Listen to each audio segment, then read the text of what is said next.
ठीक है, तो पहली हेडिंग इसमें क्या है? प्रकाश। इंग्लिश में क्या बोलेंगे इसे? लाइट। क्या है प्रकाश, कोई बताएगा? Light is the form of energy by help of which we are able to see the objects. मतलब प्रकाश एक प्रकार की ऊर्जा है जिसकी सहायता से वस्तुओं को देख सकते हैं। ठीक, अगर आप ऐसे नहीं बोलना चाहो तो दूसरे शब्दों में बोलोगे प्रकाश एक विकिरण है जो हमारी आंखों को संवेदित करती है, मतलब हमारे आंखों को किसी वस्तु को देखने के प्रति संवेदनशील बनाती है। आया कि नहीं? बोलो श्रुति, आया? तो तुझे याद नहीं। चलो आ गया सबको समझ में? ए बच्चा आयुष, आया कि नहीं? प्रकाश की परिभाषा आ गई सबको? ठीक। Light is a form of energy by help of which light is a form of energy by help of which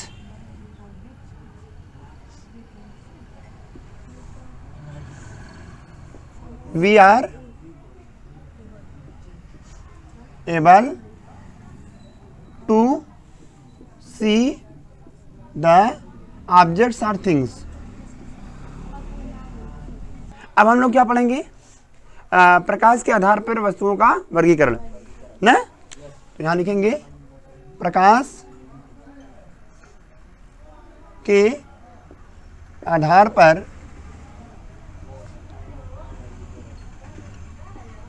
वस्तुओं का वर्गीकरण, क्लासिफिकेशन ऑफ थिंग्स। बोलेंगे भाई सब लोग? ऑन द basis of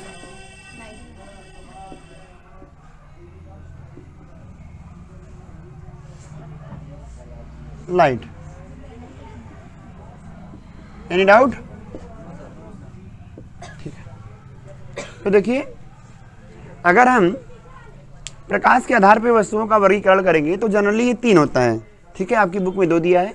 पहला क्या है? प्रदीप्त, दूसरा क्या है? अदीप्त, और तीसरा होता है संदीप्त। क्या होता है? संदीप्त। तो संदीप्त आपके सिलेबस में है नहीं, पहले उसी को जान लेते हैं। संदीप्त वस्तुएं ऐसी वस्तुएं होती हैं जो पहले प्रकाश को ले लेती हैं, अपने अंदर ग्रहण कर लेती हैं और कुछ समय के बाद प्रकाश को उत्सर्जित करती हैं। नहीं है? संदीप्त वस्तुएं ऐसी वस्तुएं होती हैं पहले प्रकाश को ग्रहण कर लेती हैं, जब प्रकाश का स्रोत वहाँ से हटा दिया जाता है तब वह प्रकाशमान होती हैं। जैसे मैं आप लोगों को बता दूं कि रेडियम होता है, रेडियम एक स्टिकर होता है चमकने वाला, रेडियम की घड़ी होती है। आप लोग देखिए उस पर टार्च जलाइए और फिर टार्च हटा दीजिए, कुछ समय के लिए जलता रहेगा। संदीप्त वस्तुएं सिलेबस में है नहीं तो उसको जानने की ज़रूरत नहीं है। फिलहाल हम लोग 2 चीज़ें जानेंगे। पहला आएगा हमारे पास प्रदीप्त वस्तुएं और दूसरा आएगा संदीप्त वस्तुएं। तो नंबर 1 हेडिंग हम लोग लगाएंगे प्रदीप्त वस्तुएं, लूमिनस बॉडी।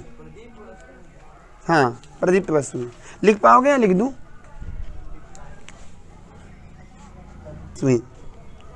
प्रदीप्त वस्तुएं ऐसी वस्तुएं होती हैं जो स्वतः प्रकाश उत्पन्न करती हैं, जिनका खुद से प्रकाश उत्पन्न होता है वो कहलाती हैं प्रदीप्त वस्तुएं। जैसे सूर्य हो गया, सूरज खुद प्रकाश उत्पन्न करता है। तारे हो गए, है ना, विद्युत लैंप हो गया, मोमबत्ती हो गई, ठीक है, विद्युत बल्ब हो गया इत्यादि। क्लियर है क्या? समझ में आया? जो वस्तुएं स्वतः प्रकाश उत्पन्न करती हैं उनको बोलते हैं प्रदीप्त वस्तुएं। लिख लो, लिख लो। वे वस्तुएं जो स्वतः प्रकाश उत्पन्न करती हैं प्रदीप्त वस्तुएं कहलाती हैं। The things, the bodies who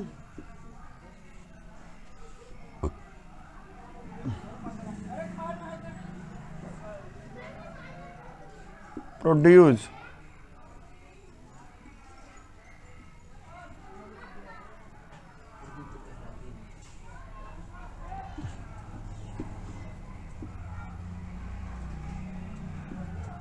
light itself are known as luminous bodies. I hope समझ में आया होगा। आया? कोई दिक्कत नहीं हो रही है? कल पूछ के तुम लोगों को पीट के मैं सही कर दूंगा, क्योंकि तुम लोग याद नहीं कर रहे हो। तो अगला हो जाएगा, उदाहरण लिख लो। एग्जाम्पल में क्या लिखेंगे? स्टार्स। हिंदी में बोलना पड़ेगा, समझ गए? तारे, तारे। इलेक्ट्रिक लैंप या इलेक्ट्रिक बल्ब, ठीक है। और क्या आएगा भाई? Lamp, candle, ETC। I hope आया होगा। आया? आ गया? हाँ हाँ, ऐसा भी करते नहीं कुछ लोग, तो मैं करता हूँ, ठीक है। तो ये आ गया सबको प्रदीप्त वस्तुएं। दूसरा क्या लिखेंगे? नॉन ल्यूमिनस बॉडीज, अदीप्त वस्तुएं। क्या लिखेंगे आप? नॉन लुमिनस बॉडीज, वे वस्तुएं जो सतह प्रकाश उत्पन्न नहीं करती, अदीप्त वस्तुएं कहलाती हैं। अंग्रेजी में लिख लो। The bodies are things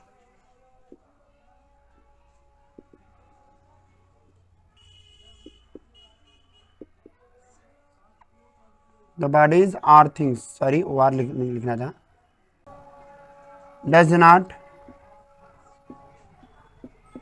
produce light itself are known as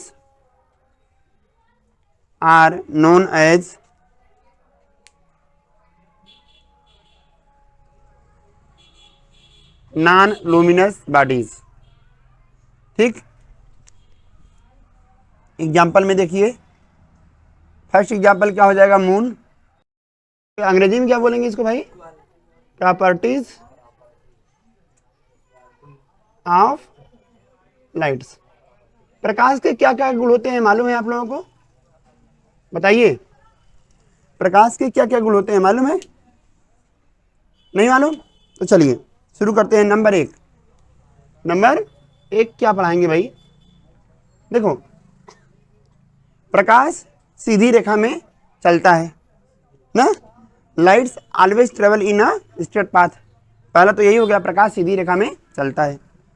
clear है? दूसरा क्या होगा? प्रकाश विद्युत चुंबकीय तरंगों के रूप में चलता है। अब विद्युत चुंबकीय तरंगें क्या होती हैं? देखो, अगर ये हमारे पास चुंबकीय क्षेत्र की दिशा है और ये हमारे पास विद्युत क्षेत्र की दिशा है, तो इन दोनों के परपेंडिकुलर जो चलेगा, इधर या इधर, यह हमारा कहलाएगा विद्युत चुंबकीय तरंगों की दिशा। तो विद्युत चुंबकीय तरंगें वे तरंगें होती हैं जो विद्युत क्षेत्र और चुंबकीय क्षेत्र के लंबवत दिशा में गति करती हैं। नहीं आया?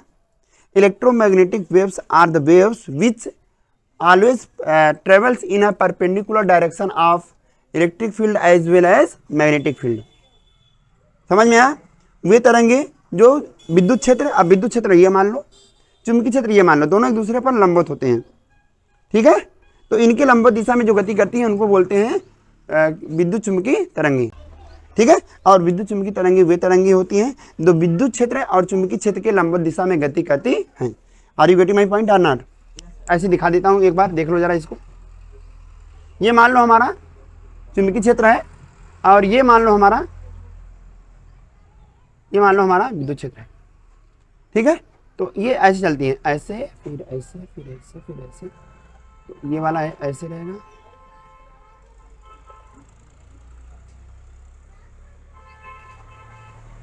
कुछ इस प्रकार से इसका फिगर बनता है, डायग्राम। ये वाला खड़ा लाइन रहता है, ये दिखाता है कि भैया ये लंबवत जा रही हैं। ये किसकी दिशा को दिखा रहा है?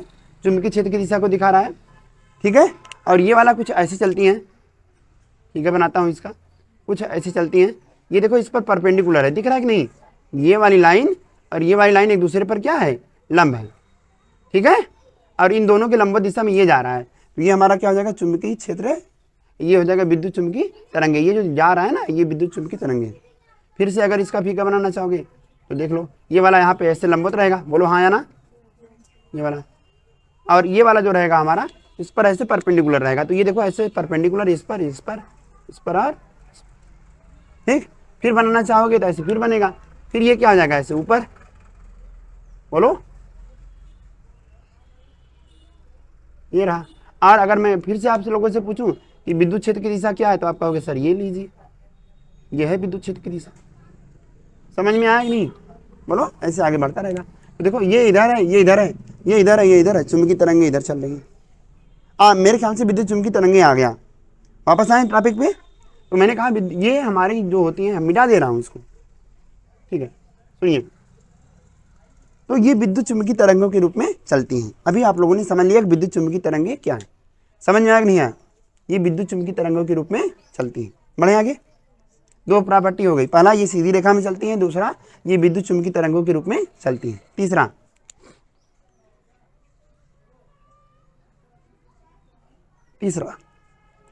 पॉइंट क्या है, नहीं, निर्वात में जो प्रकाश की चाल होती है वह 3 × 10⁸ मीटर प्रति सेकंड होती है। निर्वात में प्रकाश की चाल 3 × 10⁸ मीटर प्रति सेकंड होती है। ठीक है, समझ में आया कि नहीं है, कोई डाउट है किसी को? ठीक है, 3 पॉइंट हो गए। चौथा पॉइंट, अलग अलग रंगों के लिए प्रकाश की तरंग दैर्ध्य अलग अलग होती है। तरंग दैर्ध्य क्या होती है आप लोग जानते हैं? जैसे मान लो प्रकाश चल रहा है तो ये विद्युत चुंबकीय तरंगों के रूप में चलेगा, हाँ या ना? तो यहाँ इसको कला बोलते हैं। एक कला से दूसरे समान कला के बीच की जो लंबवत दूरी होगी इसी को आप क्या बोलोगे? तरंग दैर्ध्य। मतलब यहाँ उस उचिष्ट पॉइंट को बोलते हैं, ये भी उचिष्ट है। इस उचिष्ट से इस उचिष्ट के बीच की दूरी या इस निम्निष्ट से इस निम्निष्ट के बीच की दूरी को तरंग दैर्ध्य बोलेंगे। आया? मैक्सिमा और मिनिमा बोलते हैं इसको। ठीक है, तो अभी मैं क्या कहूँगा कि एक कला से दूसरे समान कला तक जो लंबवत दूरी होगी उसको क्या बोलोगे? तरंग दैर्ध्य। तो प्रकाश की जो तरंग दैर्ध्य होती है वह अलग अलग रंगों के लिए अलग अलग होती है। जैसे लाल रंग के लिए कितना होती है? ये 7800। बैंगनी रंग के लिए कितना होता है? बुक में 4000, किसी में 4200, किसी में 4400 दिया रहता है। समझ में आया कि नहीं आया? ऐसे अलग अलग रंगों की तरंग दैर्ध्य अलग अलग होती है, जिसको आप यहाँ पे सारणी में देख सकते हैं, चिपका दूंगा बाद में। ठीक है, चलो अब आगे बढ़ेंगे हम लोग। नंबर 3 हो गया, तो चौथा पॉइंट क्या बनेगा हमारा? बोलिए, चौथा पॉइंट क्या बनेगा? हम किसी वस्तु को तभी देख पाएंगे जब प्रकाश की किरण उस वस्तु से टकरा कर वापस हमारी आंखों पे आएगी तब। फॉर एग्जाम्पल, जैसे ये यहाँ पे श्रुति बैठी है तो मैं इसको तभी देख पाऊंगा जब प्रकाश सबसे पहले श्रुति पे टकराए और वहां से टकरा के हमारी आंखों पे आए तब। मान लो प्रकाश आया और पूरा का पूरा श्रुति सोख ले गई, मतलब प्रकाश आ ही नहीं रहा है, तब श्रुति मुझे दिखाई नहीं देगी। श्रुति का कोई नहीं दिखाई देगा अगर प्रकाश पूरी तरह से एब्जॉर्ब हो रहा है। तो पॉइंट क्या होगा बताओ? प्रकाश में परावर्तन, इसके बाद अपवर्तन, फिर बोलो। अरे वर्ण विक्षेपण नाम सुना है कभी? नहीं। ठीक है, अगला क्या होता है? प्रकीर्णन। ठीक है, फिर होता है विवर्तन, व्यतिकरण, ध्रुवण आदि का गुण पाया जाता है।